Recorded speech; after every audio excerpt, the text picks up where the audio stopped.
Nice to be here. So now we have a section on quality, and we've got a kind of smorgasbord of interesting bits for you. We're going to kick off with a film. The main theme throughout this smorgasbord is not how to prevent mid-staffs, but how to accelerate improvement looking forward. Okay? So perhaps we can kick off with a film. I have to say we have an American speaker to kick off, so we have chosen a 1 minute, a little film of a patient from America. So the doctors don't let you sleep at all. Like, if you think you're going to get sleep, then you're crazy. Because they come in at 6 in the morning, and they don't all come together. There's a med student first, most of the time, and then there's another one, and then there's another one, and then there are residents, and then there's the actual doctor, who's the actual important one, and then my other doctor, my rheumatologist, he comes in at noon, like a normal person on his lunch break, and he actually cares about me, so he lets me sleep. But then the other ones are just like, oh, no, I don't care, like, do you need sleep to heal? No, I don't think so. Like, that's crazy. Like, who needs sleep? That's not important. So they come in at whatever time, at 6 in the morning, and I am here, and I need sleep. I need to be awake, I need to be happy, and I've tried to tell them that I give better answers, and I will talk to you more, I will participate more if I'm not laying in bed like, what did you say to me? Are you talking to me? I'm asleep, I'm sorry. Yeah, so that's not gonna work if you're not getting me engaged and talking to you. And that's how people work together and do things, because they talk, and if they don't talk, then it's bad. It's just not good. It's not good, and it really annoys me too when they ignore you and they try to talk to your parents. Like, I am 15 years old. I know that's not that old, but at least I should have some say in what I want being done to me. Like, I am the patient and I need to be heard. Like, I am the patient. It's going to end up happening to me anyway. So if you try to leave the room to protect me from whatever, it doesn't work. I would like to hear what you're about to do to me. If you're about to poke me with a freaking needle, tell me. If you're about to cut off my arm, tell me. I need to know. So, so we're all pointy heads, right? And we like to think about payment reform, competition, all this stuff, but sleep, that's what matters, doesn't it? As well as getting better. Okay, so let's hold that in our heads for a second. And now I'm going to call Tim Ferriss to this stage and introduce him. I'm really delighted Tim is here. Tim is a Vice President of Population Health Management at Partners Healthcare in Boston. He is a practicing internist. Do take a seat. He's a practicing internist, but for the main reason why I've invited him, apart from the fact that he's a great guy, is that he leads Partners Healthcare's Accountable Care Pioneer ACO. And this is one of the most successful ACOs in the country, and now in its, I think it's third year of operation. So Tim is going to tell us how it is working over there, in particular how they are bending the cost curve and improving quality at the same time. Thought that would be relevant to us. Partners' biggest employer in Massachusetts, 60,000 employees, operating revenues in 2012 of $9 billion. So it's a heavy-duty outfit and well-known across the United States. So Tim has just got off the plane. He's probably had about 0 sleep, linking to the previous, that bit. By the way, that patient was not in Partners, I have to say. So he's going to talk to us about the progress they have made up to year 3 of ACO land. Thank you. Great, thank you. Jennifer, thank you. Well, it's a real honor to be here. Truly, I was able to come because it turned out I was at this time I was going to be flying over London, and so when I got Jennifer's invitation, I thought, well, let's break up the trip and drop down. I will say that in the very first day of being a medical student at Mass General, when I did my pediatrics rotation, they did say, never wake a sleeping child if that's your patient. So apparently that's not taught everywhere. So I've got a lot of slides to go through here, and and want to do this in a way that is most helpful and engaging for you. And I'm going to try to avoid a lot of the jargon of the world that I live in. It's similar jargon, but I think the acronyms are going to be different. And then I look forward to the discussion afterwards when we can really get into the meat of this. So to set the context. So constraining the growth of healthcare costs is a national priority. I start off all my talks to physicians, and I have to talk to my physicians within the Partners Healthcare System a lot, encouraging them that change is on the way. And what I start off by saying to all of them is one important fact, that in the town that they live in 2009 and 2010, that town laid off most of the librarians, music teachers, and art teachers in order to pay their salaries. Right, so the way it works in the United States with the budgets was when the budget crunch hit in 2009, the obligations on the health benefits of retired municipal employees went up 15% that year, and town revenues dropped by 4%. The only way to balance the books, because you have to pay your debt obligations before current accounts, is you have to lay off people. Right? So that's why Bill Gates said, the biggest threat to the future of America is not terrorism, it's healthcare costs, because we are destroying the other social goods in order, and this is his quote, to keep elderly people on ventilators, right? So if you live in a state like I do, Massachusetts, where we get this, we understand that we are the problem. I refer to us often as Voldemort, because our Attorney General won't actually use my hospital by name, but she refers to it frequently in her talk, and everyone knows who she's talking about. So we are Voldemort. And the other thing that I have to do when I talk to doctors is they've all been here before. So I was practicing in the mid-1990s, the managed care era, and it didn't go well. It didn't go well for patients, it didn't go well for doctors.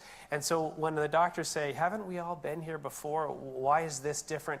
Well, this is different. Back in the 90s, the conflict was between commercial insurers and the physicians and hospitals.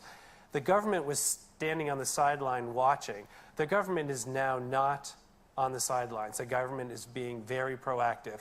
And my state did something rather remarkable. They actually passed a law, Chapter 224 in Massachusetts, that passed last year.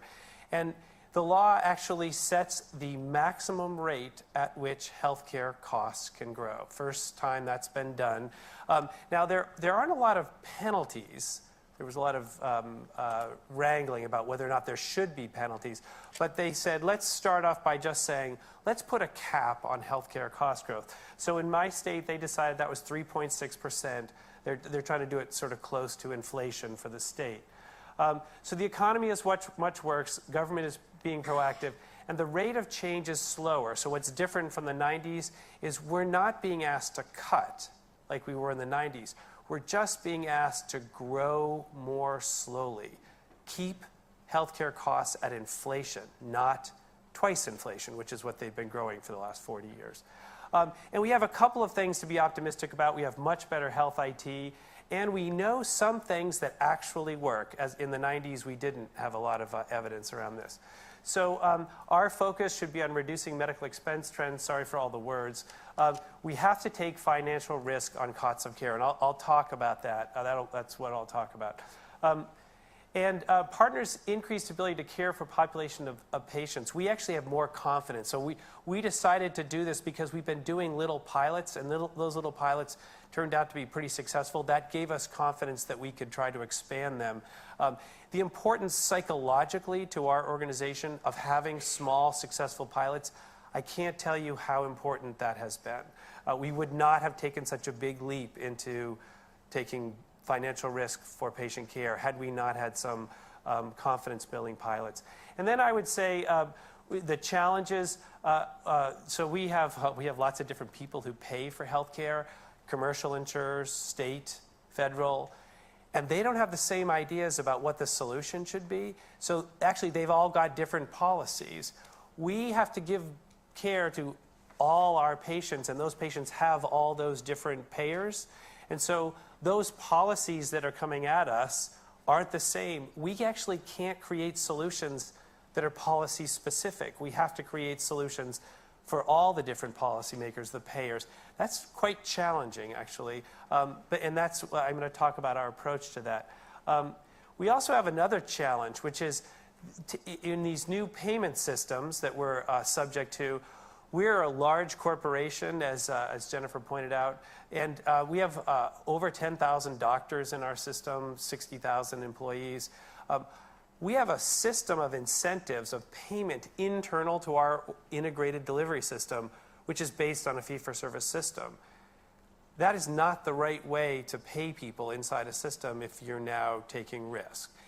Changing the entire way you do compensation in a organization of 60,000 people is a non-trivial task.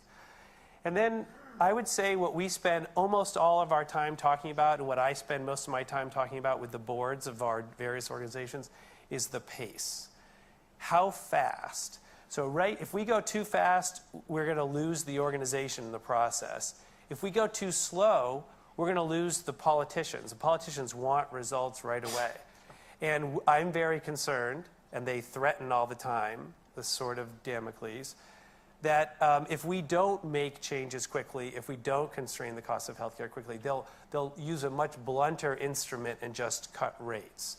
And cutting rates is simple administratively, but would be really devastating to the system of care. So with that background, ACO. So what is an ACO? Accountable Care Organization. As you can see, they're growing very rapidly in the United States. What we're doing is taking shared financial risk on a defined population. The defined population are patients who are aligned, and the word aligned has been debated a lot, to primary care doctors. So there is no agreement between the patient. In fact, most patients don't even know they're in an ACO, which I have a little difficulty with, and maybe we can talk about that. Basically, if they've used a primary care doctor in the past, we can tell from claims data, and then the insurer says, okay, that's your patient. Turns out, most of the time they're right, but not all the time they're right, but we're still at risk for those patients. The other thing that's different about the 1990s and the managed care era was there was something called closed networks. So when doctors took risk on the costs of care, those patients had to get their care in those organizations. Turns out patients didn't like that very much. Patients like to have choice. So now in version 2.0 of managed care, we're taking the risk, but there's no constraint on where patients go. Now, you might say from a physician or provider organization, that's not a very good deal. It turns out, though, that this concentration of costs among a few individuals makes that an okay deal. And we actually heard it in the comments earlier. So 5% of patients in Medicare account for 50% of the cost. It turns out that 5% who is most expensive will drive by 6 other hospitals to get to the hospital that they know knows them. Because if you've had a transplant, you are not going to go to someplace that doesn't know you. Because if you ever did, you would experience an extraordinarily disintegrated care, to pick up on a prior. You want to go to the place where they know you if you're really sick. And it turns out we've shown that that's mathematically true. And so taking risk on populations of patients that are assigned to you, as long as you have lots of sick patients, it works out okay. And I'll show you some of the numbers. So this is just the number of people, 18.2 million covered lives, compared to 13.6 at the end of 2012. So this is really sweeping the country quite rapidly. Whether or not it's going to plateau soon, there's some debate about. But ACOs really are taking off in the United States. And this just shows you the density of where they are. So Partners Healthcare, we're a large delivery system. In Boston, we have 2 very large academic medical centers, Mass General and Brigham and Women's. We became a Pioneer ACO in January 2012. We have 615 primary care physicians. That's what PCP is, the equivalent of a GP, and 76,000 patients in our Pioneer ACO. These are Medicare patients.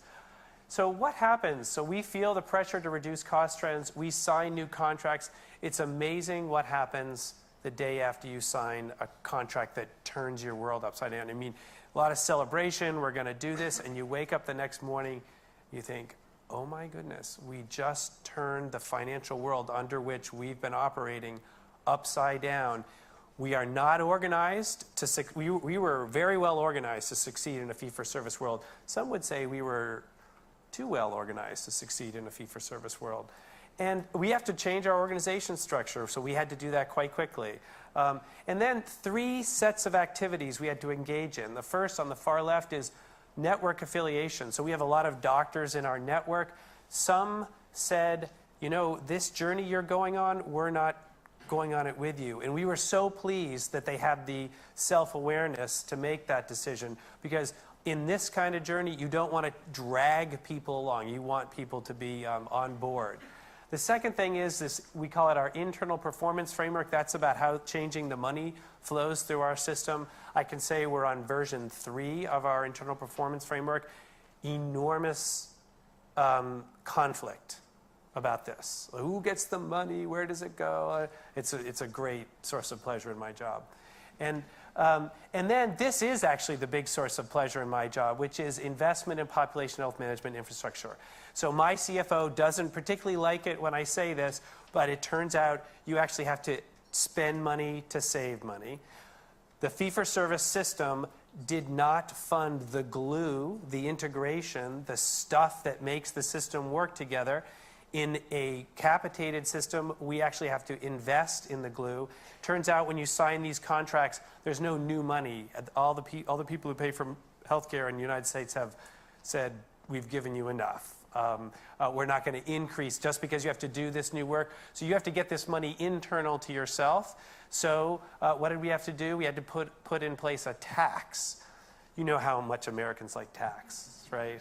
Right. So never when I went to medical school did I think I would have a tax named after me. So there's now, within Partners Healthcare, the orthopedic surgeons call it the Ferriss tax. And you know, I don't know if I wear that as a badge of honor, or is that just a target?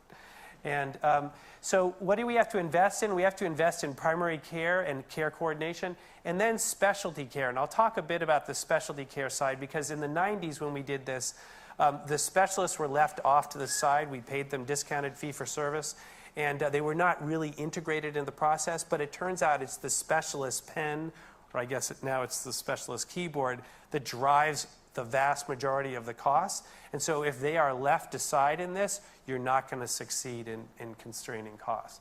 So we have now a lot of lives at risk, 75,000 in our Medicare ECO. And we're up to 400,000 of commercial patients. We bought a small Medicaid, that's the insurance for the poor and disabled, health plan, because we thought it would be good for us to get experience with actually owning a health plan. And we're fully at risk for the 80,000 employees and beneficiaries. We always have been. Frankly, we haven't been managing our own employee population very well. Some interesting stories we can get to in questions about changes in our own employee benefits that we put in place that are sort of consistent with the way we're working with our patients. So this is the set. Now you can, every different program has a, you know, what's your list of things you're doing? This is our list. There's nothing original on this list. Just yesterday I saw a Wall Street Journal article talking about 2 of these. One of them, virtual visits at Kaiser, and like everybody is doing these things. What I would say is very few people are doing them all, and very few people are doing them all systematically across their organization.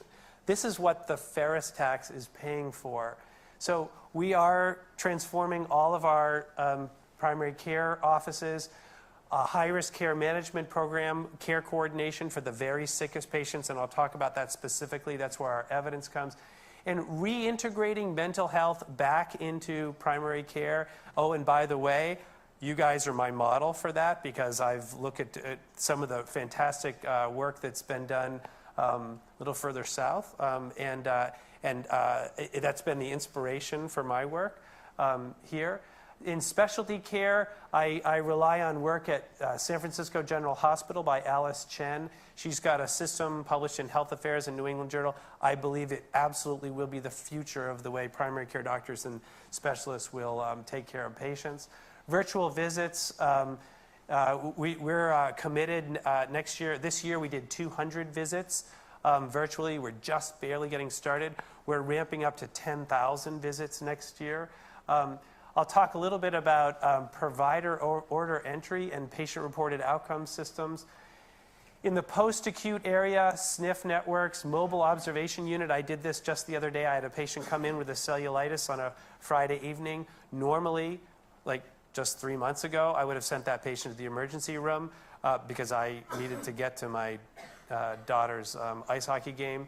And now what I do is I call a home nurse that we are paying, not the insurance company, we're paying to go and make sure over the next 48 hours that the ceftriaxone is helping her cellulitis.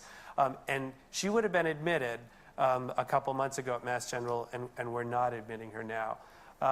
And then a lot of patient engagement stuff. And this also all requires some infrastructure. So what is this? I'm not going to go through this just to get to the end here. This is Alice Chen's paper about how to integrate, using technology, integrate specialist care. This is basically curbside consult. So I often curbside doctors, just ask them a question. But you know what I do when I curbside doctors? I make sure that I don't ask the same cardiologist, right? Because I got to spread it out. Because if I bug them too much, they're going to say, "Hey, wait a second, you're getting it for free here," right? But so what Alice Chen did is say, you know, if you actually organize the curbside process and pay the specialist a small amount of money, you can actually make it work on a permanent basis, as a structure basis. So she saw a 20% of referrals to specialists at San Francisco General Hospital could be answered by the doctor just reading the chart, by the specialist just reading the chart. And we've started this, we've reproduced it exactly. So we've only been doing it now for a couple of months for our cardiologists. But in the first couple of months, 20% of referrals to cardiologists could be avoided by, they just, you know, look at the echo or, you know, make a comment on the antihypertensives or whatever it was. So this is fantastic, and patients love it. They're getting world-class care. They know they're getting that world-class care, but they're not paying copays. They're not driving into the city. They hate driving into Boston. So it's really wonderful stuff. But I want to get to this. So this is a sort of one of our more interesting innovations. This is just a patient who has a problem. If you live in Boston, they encounter a physician within 3 or 4 minutes of developing that problem. And then a few minutes later, there's a possible need for a procedure is identified. And then, you know, informed consent, schedule, you know, you get it done. What if the process was a little different in a procedure? What if you actually had to assess appropriateness up front using appropriate use criteria developed by specialty societies? If you gave them their personal risk, computer-generated risk derived from their own health record information, if you did that, if you included shared decision-making as a mandatory piece of that process, if you put their own risk on a personalized consent form that has their appropriate use criteria, and then you measured outcomes, Tier 1, Tier 2, and Tier 3, according to the Michael Porter framework of outcomes, including patient reporting. What if you did this? Well, first of all, you'd say, well, boy, that's going to dramatically increase the cost of care to do all that. Because this is what researchers do. An NIH research study on a procedure regularly will do all this stuff, and they get millions of dollars to fund all this infrastructure. Can you do this actually cheaply as the regular part of care? So we're doing it now using natural language processing and some data architecture. We live in a very robust IT environment. I'm very fortunate about that. And basically take all that information, put it into a data repository, and spit out procedure scheduling, performance dashboards, public reporting. We have this data on our website. and actually get out of billing, prior authorization, administrative headaches that we're working on the payers with. Like, if we did this to ourselves, why do the payers need to do this to us? That actually gets, we at Mass General, we employ over 30 FTEs whose sole job is to get procedures approved by the payers prior to getting that procedure. So if you put all this in a piece of software, we're now doing it for carotid stenting, CEA, bypass grafting, and diagnostic catheterization. And a couple weeks ago, we've only been doing this for a year. A couple weeks ago, we had a very pleasant surprise. So a study was just published for the state of New York. All cardiac catheterizations were these. The bottom is appropriate, maybe appropriate, and rarely appropriate. This data is not generally available, but someone did a great big study, took them years to do. And we said, we've been collecting this data for the last 6 months by our cardiologists. Let's look at the data. So what did our data show? So 88% appropriate, 10% maybe appropriate, and a couple percent rarely appropriate. And over time, since we put the system in place, it's been getting better, right? This was really, really good news for us. The president of my hospital, Mass General, said, I want this on the front page of our website as soon as you can get it there, right? Because we are the high-cost provider, but if we're basically giving a guarantee that we're not doing stuff that shouldn't be done, maybe that's worth a higher price, right? Part of the debate. So this is the kind of stuff that we're doing. We're working on the numerator, which is sort of in the value equation. We're working on the numerator and the denominator side. And then we're also doing quite a bit of work with patient-reported outcomes.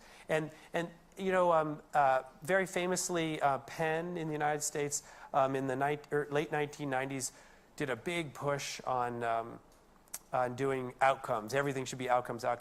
They almost went bankrupt doing it. It turned out it was incredibly expensive. It turns out now that all those iPads that I see that everyone's got here, they are not that expensive. You can buy a bunch of them and put them in patient waiting rooms and get patient-reported outcomes. We are now pushing post-op questions, how are you doing with pain, functional, 6 questions, to people's iPhones, right? And then putting that data right up on a public website. You come here for your surgery, you're going to be back at work in 2 weeks or whatever it shows. So those are the kinds of things we're doing, both on the cost reduction side and then on the quality improvement side.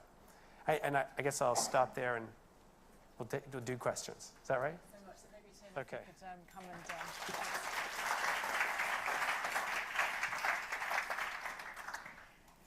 Thanks so much. So now we've got a few minutes for some questions, and I'm going to use my chair's abuse it and ask a few questions first. So Partners is a network of providers, and can you say what the relationship between these rather disparate providers are? From, on the one hand, an academic health centre to another, I noticed, Nantucket Cottage Hospital.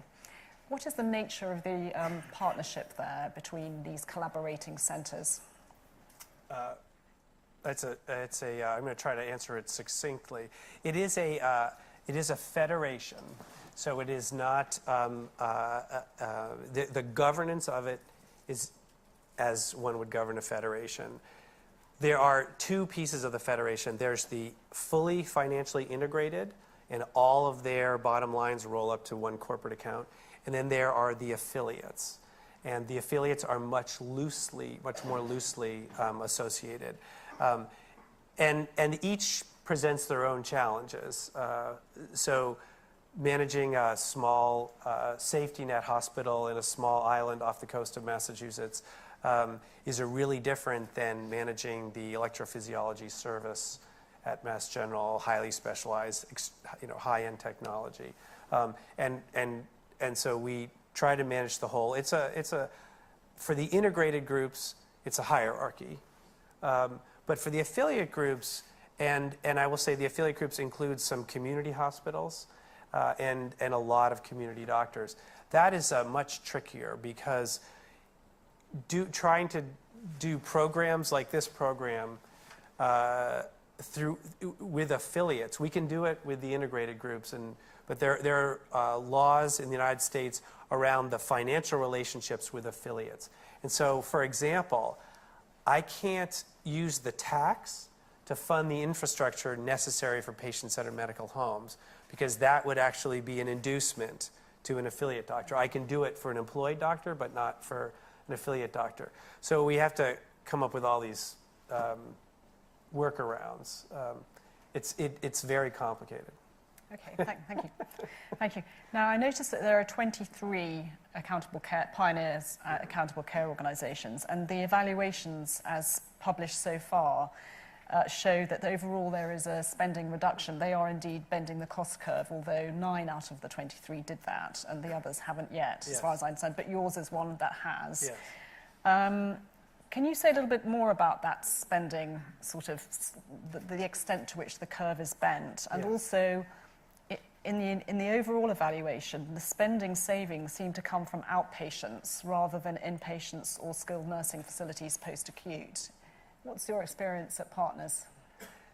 So the reduction in costs did actually come from inpatient spending and post-acute, lower admissions and the post-acute. On the commercial side, it's all outpatient specialty services is where the savings have come from. But in the Medicare Pioneer ACO, it is hospitalizations. And so one of the things that's interesting about being measured not on total costs of care, but on how much your group went up compared to someone else's group, is how do you decide what the benchmark is? And at the national level, it works out pretty well because there's so many people on Medicare that it's a very precise estimate of last year to this year. Medicare went up 0.8%. That's actually true what happened last year. Medicare went up by 0.8%, an absolutely historically low rate of rise for the United States. And we went up, our group went up 0.6%, the patients that we were caring for. So that delta between 0.6 and 0.8, we were able to share in the savings that was created. That created essentially, I recall, it was about a $26 million savings, and we got to share in those savings. So and that's the way the system works. The way the ACOs are set up is that there is a certain proportion of savings that can be retained by the network, the ACO network, relative to Medicare, but it's all contingent on these networks making quality gains on certain metrics, and the metrics include experience, care coordination, patient safety, and something about an at-risk frail population. Yes. Can you just reassure us that despite the savings, you were obviously able to achieve those quality metric gains? Yeah, so this was very good news for us. The measures that the federal government picked for the ACO or something called HEDIS measures, which we had been working on for over a decade with our commercial population.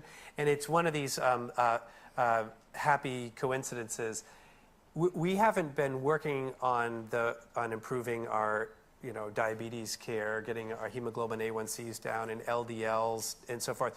When we implemented those programs, we didn't do those programs just for our commercial patients. We did them for all of our patients.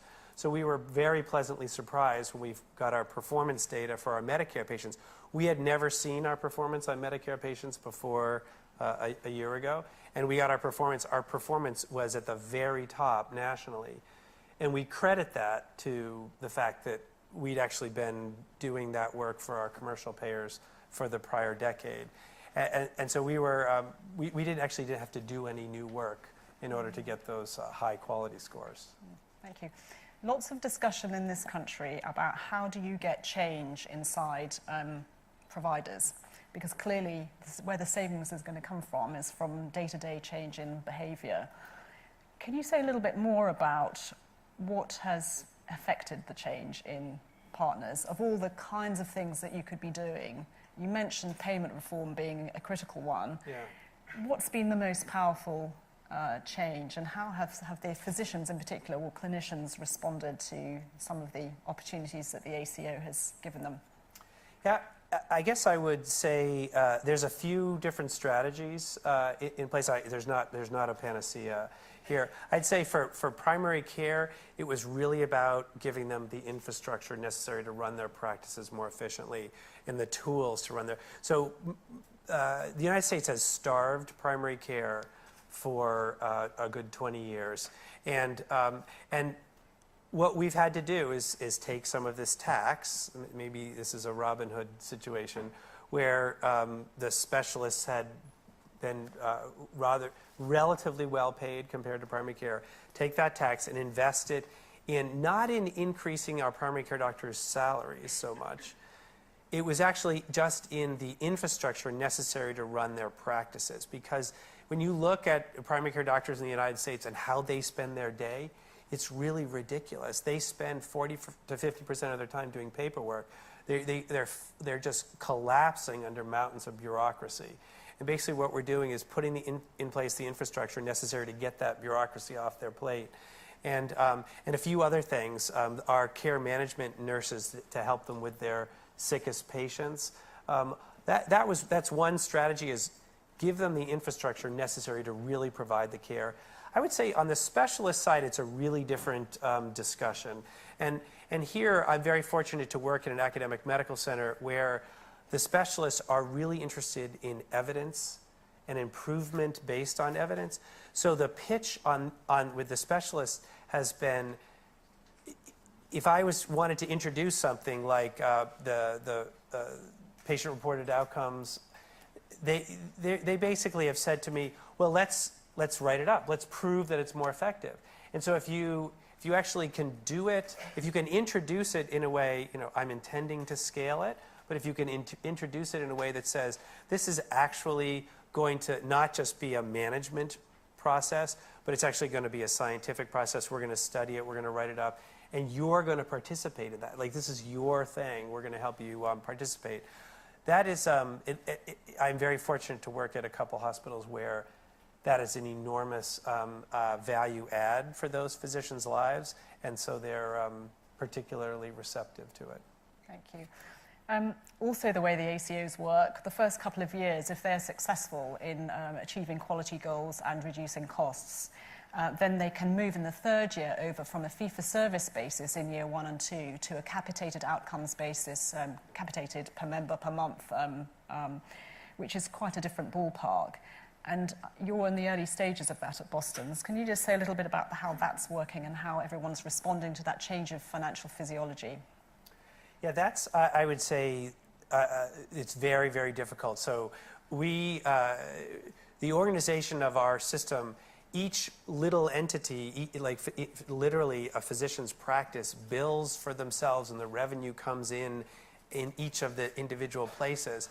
And what the fundamental change here is actually one big check comes in at the top of the organization. As you can imagine, that completely shifts the sort of power dynamics within the organization, and is very tricky to create a transition plan for. We actually decided to delay our participation in that process because we had not satisfactorily worked out all the funds flows that were going to be necessary to keep people whole, and the governance. We have to change the governance of our organization in order to make sure that it isn't so dramatic that it undermines the success of the organization. So tricky. But you're going to get there within... We're going to get there 2 to 3 years. 2 or 3 years. Yeah. Okay, that's easy. And last question for me, because I've been hogging everything, is just in case Monitor is in the room, which I think I saw Adrian, can you say a little bit about the Department of Justice, Federal Trade Commission, antitrust? So these are collaborating networks of providers, and have you alerted the interest of the competition enforcement agencies? Yes, and I wonder if I'm out of the country, if I'm allowed to talk about it, because I'm not allowed to talk about it inside the United States. But it is public news that Partners is the largest healthcare organization in New England, and has 22% market share of inpatient care in eastern Massachusetts. And although there are large academic medical centers in other American cities that have 70 or 80% market share, I live in a state that 22 is pushing the boundary. And so we have the regulatory authorities have determined that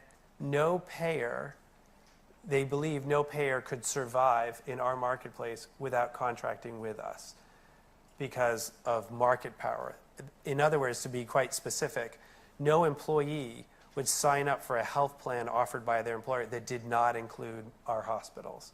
And so they view this as excessive market power, and therefore our prices are not justified because we don't have data and they don't have data that demonstrates that we have different outcomes. And that is the definition of, in healthcare at least, of market power. So that is an ongoing, that's probably all I can say. It is an ongoing investigation. It's an interesting position to be in. Because and I'm told it's actually playing out here a little bit as well, that we talk about integration. That whole first conversation was about integration. We try very hard through our programs to integrate as much as possible. There's enormous benefits to having economies of scale across that, and yet the bigger you are, the more likely you are to have market power by that definition. And so the way I think about this is the policy world is in a conundrum. They don't know yet whether more competition and more fragmentation of the delivery system is actually a better long-term solution than greater integration is. I have a clear and unequivocal answer to that. I think greater fragmentation and having competition between lots of small fragmented entities is not going to produce better patient care very clearly in my mind. Good morning, everybody. So I've got the task in 10 minutes of summarising what's happening to quality of care in England. Not quite sure what to do with the other 9 minutes. The focus is really very different from some of the earlier discussion. I'm going to kind of zoom out to a national level, and in particular talk about this creature called Quality Watch, which is a joint piece of work from the Nuffield Trust and the Health Foundation, 5-year programme to look at what's happening to quality across healthcare in England. The programme was devised really to monitor quality independently of the statutory organisations during a time of financial difficulty. And what we were particularly interested in was as cuts are made where necessary, where economies are made, can we be assured about what's happening to the quality of care during those difficult times? And in response to that, we have a programme of work. We have a website, which you're welcome to look at, which will tell you a damn sight more than I can do in my 9 minutes left. The work actually involves lots of work around indicators. There are hundreds, if not thousands, of potential indicators, and we spend a lot of time thinking about which ones will tell us most about changes in quality. And then we also focus on particular areas, and I've got some examples of those. I think we're still at the start of the programme. We really only launched it in October, and we'd like to see it develop over time, and we want to see it as a process that engages with expertise from all around the health service in the UK and ultimately around the world as well.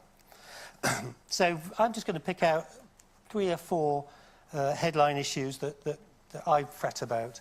And the first one is to get my defence in early, which is about the issues around the measurement of quality. The headlines seem to make it all seem very simple, but clearly understanding what we mean by quality is difficult. It's a multidimensional concept. It's variable even within a single organisation. There are elements of good and bad quality, light spots and dark spots. I think they've been described, as well as 50 Shades of Grey, of course, that we whip into line. And though our ability to use information is improving all the time, we still have to recognise the limitations of what we've got. Particularly when we're looking at the national picture, there's a kind of distorting lens based on available data that we've always got to be aware of. So in areas such as information about community-based services, I think we've actually gone backwards over the past 10 or 15 years from good old Mrs. Kerner's days. There seemed to be a big hole there in knowing what's happening in some of those community settings. So those are my big caveats in first. And the first area I wanted to pick out actually relates to that issue of measurement. And that's this problem of the paradox of the patient's experience and how we see the patient's experience. That's clearly fundamental to any notion of quality, how patients experience care. For a long time, we've had surveys that are great tools, and internationally, we are kind of leading the way in producing some of these very big surveys, but they're also very limited in what they show. So this example on the left is the question, did you feel you were treated with dignity and respect, which has been pretty flat. Yes, always in just under 80% of cases for about the past 8 or 9 years. Not changing very much, not very sensitive. More worrying are the yes sometimes and a relatively small number of no's. Important picture, but relatively crude. On the right, we have the other extreme, which is also vitally important, which is the individual story, in this case drawn from an Ombudsman's report. What we need is mechanisms that recognise some of those individual stories in our overall understanding of quality, yet methodologically it's very difficult. And that's an area where I think we really have to address in terms of measurement over the next few years. In terms of what's happening to quality, well, this is one of my favourite graphs. I used to be a cynic about targets and very doubtful about whether targets would work and what they would lead to. But so often you see this type of picture. This is one of the diagnostic waiting times targets, 6 weeks and 13 weeks, where you see the effects of making explicit requirements about diagnostic waiting times and the way the numbers plunge down back in this case 2006, 2007. And since then, the changes we've seen have been relatively minor compared to life 5 or 10 years ago, which I can remember. And actually what we see now with a lot of indicators, though they may not be maintaining the levels that they once were, they're still actually not reverting back to some of those rates that we saw at the turn of the century. So there's a positive message that though some of these are under strain, many of them are holding firm. There's also quite a lot of indicators where we see continued improvement, where we continue to see services maintaining and getting better. This is an old favourite about MRSA infections, which was once very important to us. Though it's not the ultimate measure of safety, it's one element of that, but we see improvement. And there's lots of indicators where, in particular areas, we see continued improvement, and we have to recognise that. There's 2 areas that I wanted to flag as potential ones for concern. They both share a commonality, which is that they're not so much looking within an organisation, within wards or within the acute sector, but they relate to problems across organisations, across sectors, and back to the integration issue. And the first one is around urgent and emergency care and what we're seeing. Now, clearly there's pressure in the system at the moment. We see A&E department waits becoming longer and breaches becoming more likely. Slowly, ambulance response times falling slightly, and emergency admissions. For some groups, they're improving, but for many groups, particularly older people, we are still seeing continuing rises in emergency admissions. This isn't particularly new, but it affects more than just the acute care response. It includes both social care and primary care and those community-based services. And this is in a time where we're seeing cuts of the order of 15% in social care spending on older people. And we've seen the past 5 years of acute activity where more and more people or more and more cases are going through the acute sector through the same level of beds. So one of the areas I think we need to be mindful of is those issues across sectors. The other one I wanted to pick out was really around population health measures. And to do that, I was going to use an example actually of hip fractures. There's a good story here in terms of the improvements that we've made in treating people once they've had a hip fracture. And the graph on the left shows significant improvements in mortality, which is at 30 days, but you can also see that at a year. This is a major cause of morbidity. Improvement in the way that we're treating people is actually leading clearly to better outcomes. The problem is that the actual rate at which hip fractures are occurring appears to have been flatlining. So what we're not doing is preventing these things occurring in the first place, those more complex, much more difficult areas about population measurement.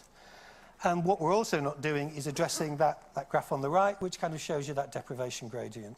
So common for many health indicators, people in the more deprived areas of the country will have worse outcomes. And those things are as solid and intractable as they have ever been. And my concern in this area is that as we focus on areas of acute care, that we miss out on some of those basic preventive strategies. And it's something that I want us in Quality Watch to pay particular attention to. And here's just one example, screening for cervical cancer. You can see the bottom line represents the uptake of screening for the younger women. That bump that you saw from 2007-8, anybody know what it is? Yeah. Is the effect of Jade Goody and her death, and in particular on younger women. The red line is a bit more worrying, which is about coverage in older age groups, which is actually beginning to decline. So it's these types of issues that I think that give us forewarnings of problems in the system. And I'm just going to end with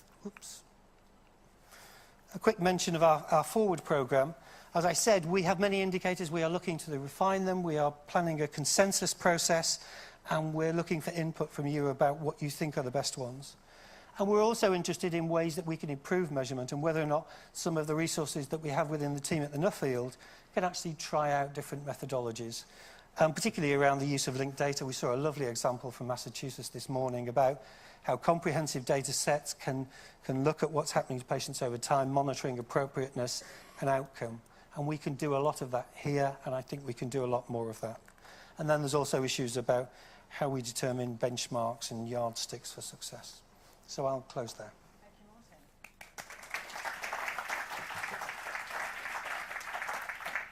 So there we are, a set of dials that you can have a look at your leisure. It's a very good website. Have a look at it. We'll be doing this for about 5 years, at least, probably, so worth having a look. Okay.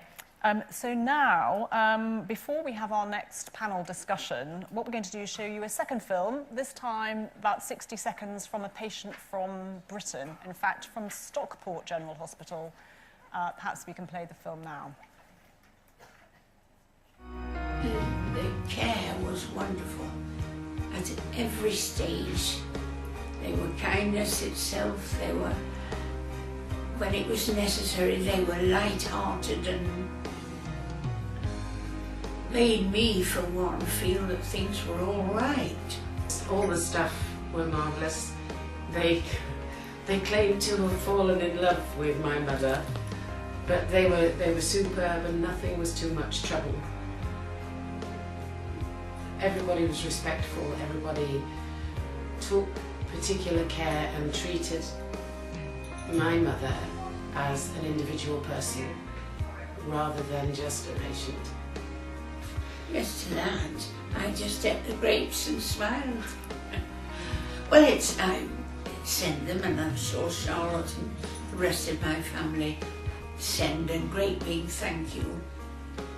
A wave of appreciation that they must surely felt when I left. I should line them up and kiss them all. Sorry about the music, we couldn't actually remove that, but okay, so now what we're going to do is start to discuss a little bit more about how to accelerate change in the National Health Service towards better quality. And I'm delighted to invite, we're going to actually have Tim back up because I think it'd be quite useful to have Tim's perspective. But I'm also going to invite the newly benighted Sir David Dalton. Arise, Sir David. And also we have Mary Dixon Woods, who's a professor of medical sociology up in Leicester. Thank you.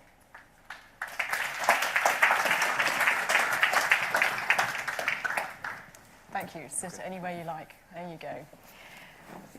Right, so can I start with David? So congratulations, first of all. And also, you seem to be Flavour of the Year, which is great. You're busy with Marks and Spencer's, aren't you? Minding Sir Stuart. And you're also doing some work on, is it chains of hospital, or seeing how good performers can be buddied with the not so good performers.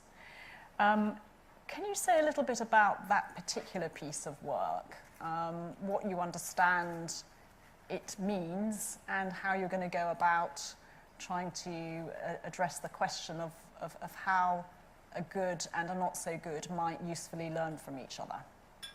Okay, so I mean, let me start by saying we've not begun the review yet. So this lunchtime, I'll be sitting down with Ian, and we'll be having our first conversation about the conduct of the review. But I think for me, to try and put this simply, I think that one of the problems that we've had in the NHS is that we've got some really good people, and we've got some not so good, and the same is true for organisations. We've got some that have proven that they are comparatively successful, and others who are in chronic difficulty. And I think if you do nothing about either of those, then what you end up doing is tolerating both and reinforcing mediocrity. So my particular interest, or the theme that runs through this, is how can you create a system of consequence in the NHS where, yes, it's right that there should be a failure regime and something has to happen, but what about a success regime as well? So all of the evidence will say, both in organisational context and behavioural psychology, that you need positive reinforcement to get the things that you attach importance to. And I think that's the same in the NHS. If it doesn't matter that you're doing the right things, that you're producing the outcomes, that you're delivering standards reliably, then why do it other than a sense of pride in a job well done? So in part, this is about trying to create, I think, a success regime that can be in balance to a failure regime.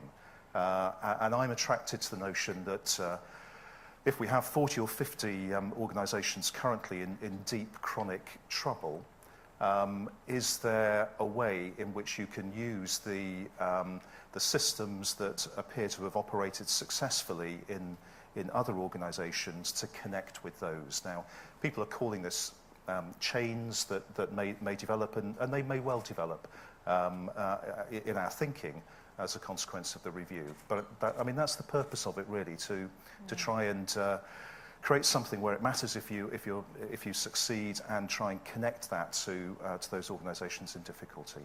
And how far does geography matter here? Because in a sense, if you're succeeding in Sunderland and there's a failure in Southampton, how realistic is it that you could buddy with them, as opposed to buddying with, say, a hospital close to you on your patch near Salford? Well, it's early days in my thinking, and I think if I were to ask a number of the chief executives from the Shelford Group, they would be very clear with me that the solution is to acquire your failing neighbour. And I think... Try telling Monitor that. But I think that in some contexts that is absolutely going to be the right solution. I'm sure of it, but not for all. I mean, I do think that it's important that we should consider connecting what's being created now with CQC and Monitor's track record of being able to make an assessment. And I'm attracted to the idea of credentialing organisations to understand whether they have the track record and not only the leadership but the management capability to make the necessary changes. In terms of geography, it's an interesting one. I've only just begun to have conversations with chief executives in chains or organisations in other countries. So Europe. You go to France and Germany, the Netherlands and Spain, and you find that chains exist there. Yes, most of them have some clustering in geographic areas, but not always. So I think we ought to understand what their context has been to see whether there are lessons that we could apply in ours. And if I may, in those early conversations, one of the things that struck me is There's a difference in thinking, or that I've found at the moment, that in Europe, the chief executives of those chains talk about the importance. It's a bit like talking to an estate agent about what's important about selling a home, and it's location, location, location.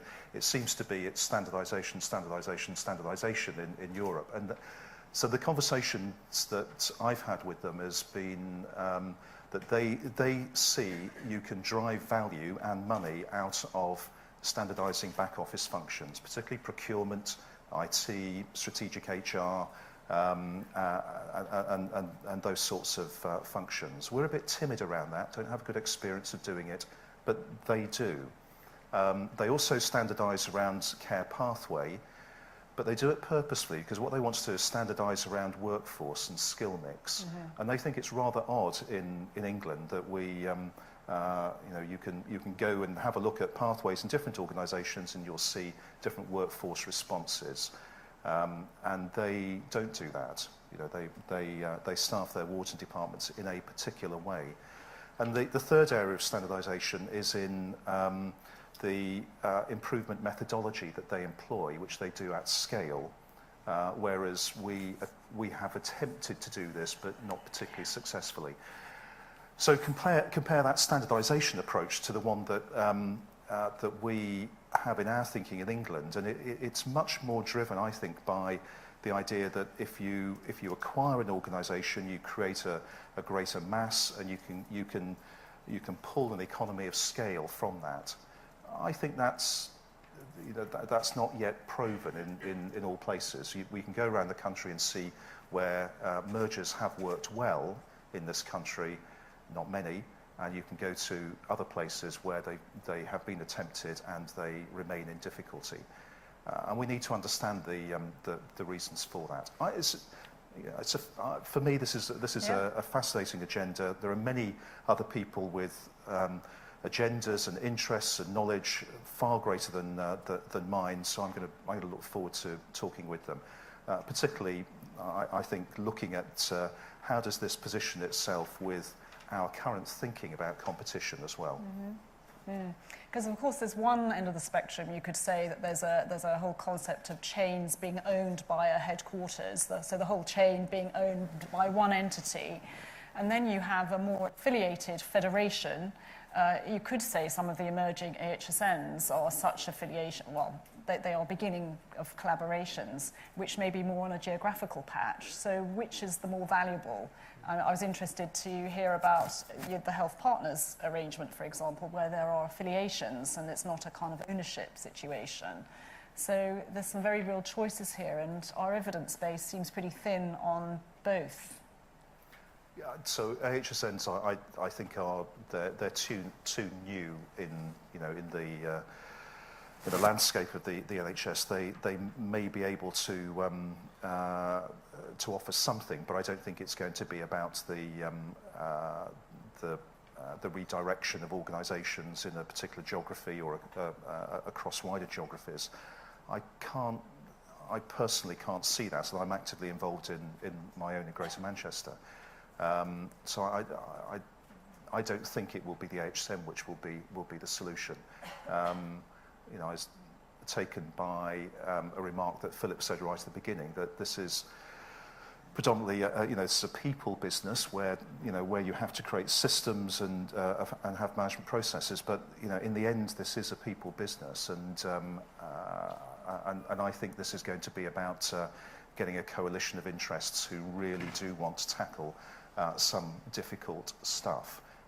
It is quite a big ask that we're going to be expected to find some answers to about reliable standards of care, but doing that at a reduced cost. And I think you're going to want leaderships of all organisations to come in alignment to agree that they're going to tackle these things.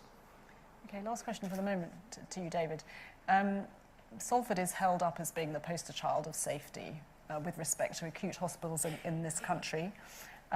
You've been there for 12, 13 years now. The similar members of your executive team have been in place for that length of time. It strikes me clearly the obvious point is that we don't have 12 and 13 years to slowly build something that is needed. In your experience, what might accelerate that change to improve quality across the? How could you have shortcutted your journey of 12 years and in that, what is the role of quality improvement methods in that? Gosh, a lot in there. Sorry, but, you've got 30 seconds.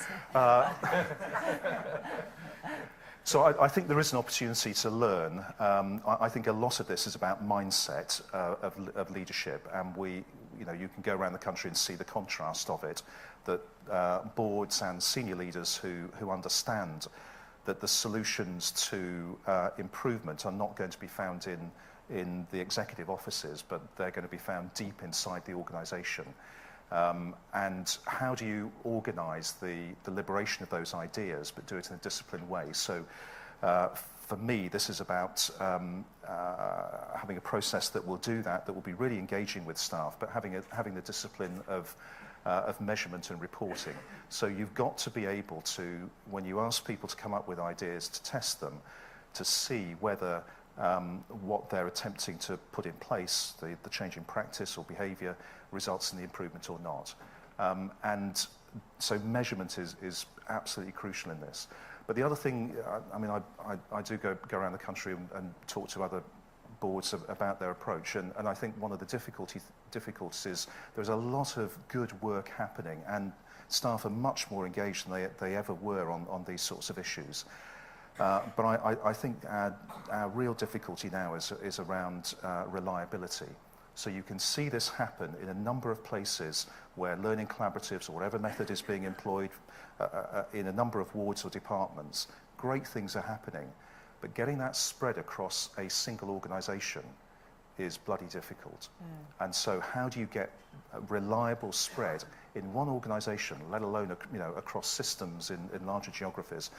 That's really where I think there's an interplay of a lot of factors, and I've overrun your 30 seconds. But it's leadership mindset, it's engagement with staff, it's a disciplined approach to collecting data and measurement, and then it's having the ability to reset systems and have assurance and resilience testing of those.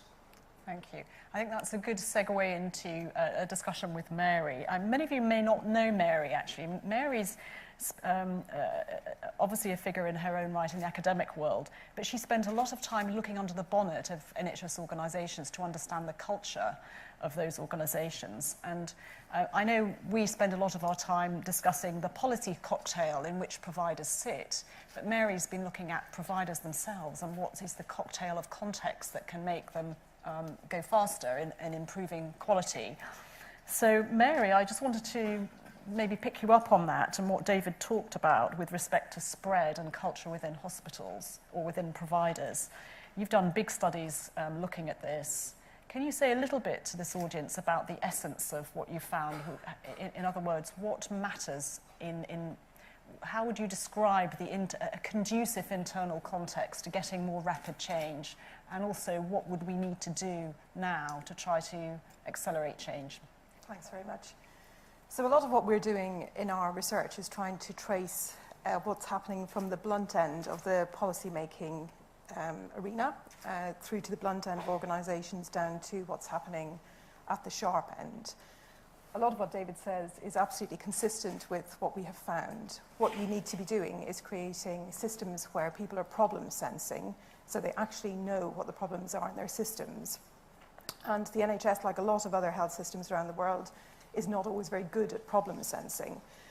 Other high-hazard industries that have managed to become safer over time have used formal techniques, techniques like failure modes and effects analysis, but also a range of other things that will tell you where the problems in your systems lie, so you can actually identify the hazards. We're still not doing that in healthcare to any appreciable extent. Once you have identified where your problems lie, you have to have a structured system for improvement. And the research suggests that it actually doesn't matter too much which one you use. There are lots of techniques available, many of them borrowed from other industries again, and they have to be customized a bit for a healthcare setting. probably doesn't matter which one you're using, but you have to be using one. When we look at organisations that are not performing well, they see a problem, or they're told that they have a problem, and they hit it and they may even manage to solve that problem or look as if they're solving the problem. They haven't solved the problem of how to learn and how to improve. So I can take a very concrete example, and that's central line infections. This is an example where reliability really matters. You have to be doing the same things right every single time for the patient if you're going to reduce central line infections. Peter Pronovost was able to show in the States that he could get the median rate of infections down to 0 across 100 hospitals in Michigan. And he got the mean rate down to about 1.4 per 1,000 catheter days. In England, we began to catch up on that curve. The organisations that were ahead of the curve recognised there was a problem before they were told there was a problem. They also figured out what was stopping people from being reliable. And in many cases, that was that it was taking too long for the doctor to find all the things she needed to put in the catheter. So she was having to go from cupboard to drawer, pulling things out, and in the meantime, destroying the sterile field, taking up the time of the patient, creating anxiety, and almost always getting interrupted or frustrated in some other way. The organisations ahead of the curve solved that problem by creating a clean supply chain. They have a trolley or a pack, and all the doctor has to do is open it, and away she goes. She's saved 15 minutes. She's made things better for the patient, and she saved a lot of frustration. The ones that were behind the curve were the ones who waited to be told that they needed to solve the problem, and then when they did solve the problem, relied completely on compliance techniques. So they weren't solving the things that were causing the doctor not to be able to comply reliably with the things on the checklist.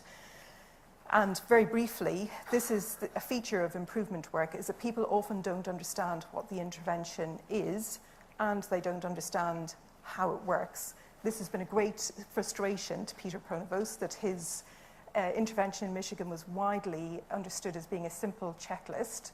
If you read his work, it's very clear it's anything but a simple checklist. He describes a whole architecture around his system in Michigan that is what's required in order to implement the checklist. And that's what's really important, is teaching people how to do that work. I mean, it strikes me from looking around the place for a few years that a lot of managers think of quality improvement as something akin to snake oil. And it doesn't really help because some of the evidence on impact is weak. But the evidence does seem to show that it's better to use some system rather than nothing.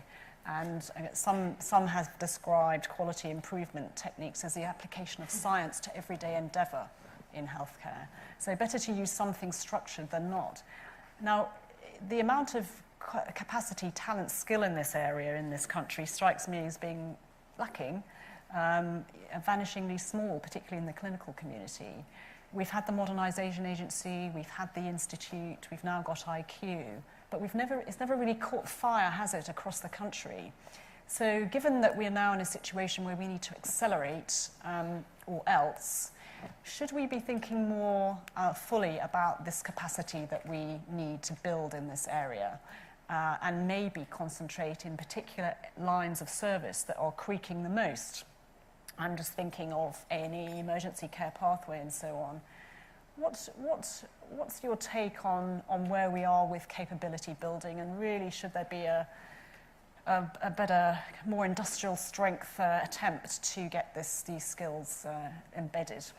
Okay, so yeah. Quality improvement is a very good approach to many problems in healthcare. The challenges arise when it's not done particularly well, when the measures are not good, and when people don't understand the interventions that they are introducing. It's also absolutely clear that not all problems are tractable to quality improvement techniques, and you can do a lot of harm if you assume that all you have to do is get people doing quality improvement, and you can solve huge structural problems or deep pathologies, or you delegate the responsibility for solving the problems to a small improvement team. A lot of what you need to be doing is building the capacity by showing people how to solve a problem. It's a kind of not giving a man a fish, but teaching him how to fish principle. that's a lot of what people can learn these techniques reasonably well and apply them, and that's what we've seen in Salford. It started small, but then more and more wards were trained up on how to do it, and they now know how to do it. They also know when there's a problem that they can't solve and that needs to be taken somewhere else in the organisation. So again, good organisations know when they need to take over, when the quality improvement process has shown this problem is not tractable, to using these kinds of continuous improvement techniques. I would add that the last thing we want is an industrial scale intervention from the top, NHS IQ, saying, you know, here is the solution and we're going to press it into every organisation. It just will not work. It just won't. And the sooner we understand that those solutions have had their day, the better. I mean, forgive me, but I'm, you know, a fairly simple chief executive who didn't understand this, and as Mary said, I came across this, 7 years or so ago, and you don't have to be a genius to adopt it in your organisation. You need some clever people who will lead this and build a team and build the experience in the organisation. But everyone can do it. It isn't actually difficult, but it requires, I think, a different mindset and a different practice in behaviour from chief executives and executive directors. And I'm afraid, you know, I wasn't schooled. You know, my experience was quite different when I started off as a management or administrative trainee and jobbed around. You know, the experience that we've all had is one of performance management. And as Mary says, that has its place. But if that's the only approach or derivatives of it, it won't work. So I think this does mean that all of us in senior positions have to really check what we're doing, how we're doing it, and seeing whether we're able to learn anew and just have a go, an experiment in your own organisation. That's the only way these improvements will be made. They will not be made from the centre pushing an approach into organisations. But how could that be just speeded up, is the question, I guess. Just say it's bottom up. How is there some way of making the ground a little bit more fertile to these kind of ideas? So I'm a great fan of being able to learn outside your organisation. And again, it requires the humility to recognise that you're not very good. And that's quite a hard thing to say if you're a chief executive, to say, really, we're not as good as we can be. But once you've said that, and you're clear that you want to do something about it, you then have to go and find those organisations that appear to be doing something differently, and you spend a bit of time with them and you find out what it is that they're doing. It isn't that difficult, but it does require, I think, some humility of leadership at board level to do that. Yes, we commissioned a study, I think it was about 3 or 4 years ago, which looked at the perceptions of boards of high-performing quality organisations and low-performing. Were they any good or not? Was the quality any good in their organisations? Was the question asked of the boards, and the poor performers thought pretty much the same as the high performers. They thought they were offering good care. So there's the initial this amount of humility or insight may well be lacking, is the question. Tim, just while we've got the benefit of your perspective, do these kind of techniques, are they embedded in partners? They are, and the conversations that you've heard here are we could easily have the same conversation at Mass General or the Brigham. We started about 6 years ago with a process that we created a small division in the administration, because a lot of our departments and divisions were actually going outside and spending consulting dollars, and we decided to create sort of an internal nidus of expertise. I think there are 4 or 5 people employed within a 20,000 person organization, and within 6 months of their arrival, their queue for people who wanted their expertise to come help me in my department is now 3 years out. So big demand for them. I think one of the, and we have had the same experience, it doesn't really, we're agnostic about the specific, is it lean or PDSA or something else. But one of the things that has been particularly helpful to get to this point of speed has been, in the first few years we did it, the senior leadership didn't pay much attention to it. It was actually sort of a grassroots thing.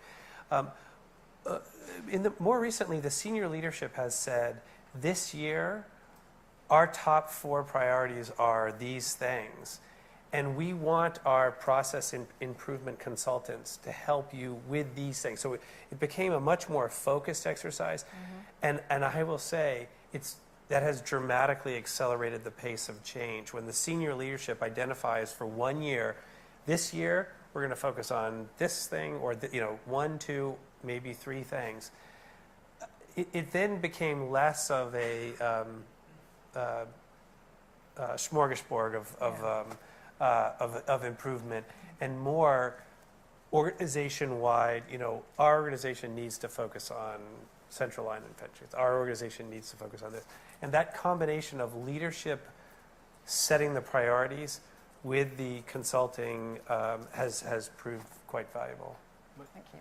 Just say, I absolutely agree with that. And when you look at quality accounts, we've got much better, but often we're just celebrating what we've done rather than saying at the outset what it is we were going to improve, how much, and by when. And I wish more trusts would do that in their statements and in their plans. So getting that very clear statement of a limited number of things that the organisation wants to pay attention to, and then handing it into staff through whatever technique you feel works for you. The other thing I just want to just pick up on in your discussion earlier, one of the things that you mentioned was about alignment and reward, and I think we have not yet understood the power of that in the NHS. So we're still early days, but we're now into our 5th year of doing something different with appraisal and looking at reward mechanisms. And we now have systems of promoting our ward managers when they achieve their quality targets. We pay our consultants supplements based upon their assessments, the contribution and the values of the organisation. We have yet in the NHS, I think, to really understand how we get alignment of our individuals to the goals and the values of the organisation. And we're poor at doing that. And going back to what I was saying originally, I think that's because we haven't expressed as boards and leaders that it really matters.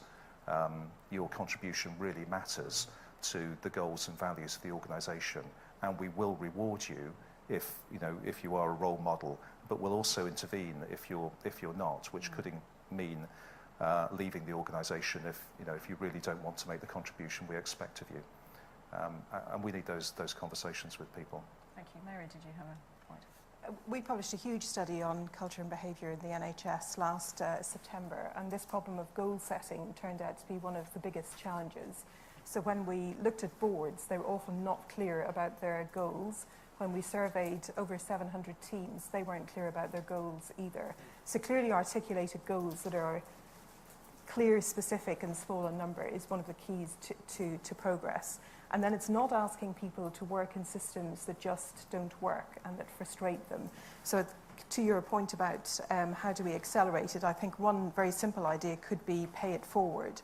So once a team has been taught how to solve a problem and is able to solve the problem, they then work as faculty for the next team that comes along.